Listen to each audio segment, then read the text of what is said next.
দেখেন, রাত যত গভীর হয় পৃথিবীর সাথে সম্পর্ক তত ছিন্ন হয়। আল্লাহ গভীর রাতে সম্পর্ক হয় কেন? রব বলে যে সারাদিন তো দুনিয়া নিয়ে ব্যস্ত থাকিস, আমার কথা তোর মনেও পড়ে না। মুয়াজ্জিনকে দিয়ে তোকে স্মরণ করে দিচ্ছি নামাজের টাইম, সেটাও তোর মনে থাকে না। আমি গভীর রাতে আসি, আমি গভীর রাতে ডাকতে থাকি, কে আছো অভাবী? আমি রবকে একবার বলো, আমি রব তোর অভাব দূর করে দিতে রাজি আছি। সুবহানাল্লাহ। কে আছিস আমার বান্দার ভিতরে যার শরীরে অনেক রোগ, অনেক বড় রোগ, ডাক্তার বলছে বাঁচা সম্ভবপর নয়, ডাক্তার বলছে চিকিৎসা আমাদের পক্ষে সিলিন্ডার সম্ভব নয়। কে আছিস অসুস্থ? বল না একবার আমাকে, বল না একবার আমাকে, বল না।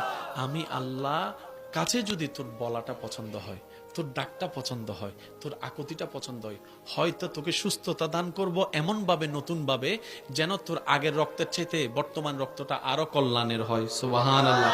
আগের শক্তির চাইতে বর্তমান শক্তিটা যেন আরো কল্যাণের হয়। আর যদি আমি আল্লাহ সেটা তোর মতের কল্যাণ না দেখি এটা দেওয়াটা, তাহলে তোর এই দোয়াটা আমি হাসরের ময়দানের জন্য জমা করে রাখবো, তোকে জাহান্নামী থেকে জান্নাতি বানানোর রাস্তা করে দেওয়ার জন্য। সুবহানাল্লাহ।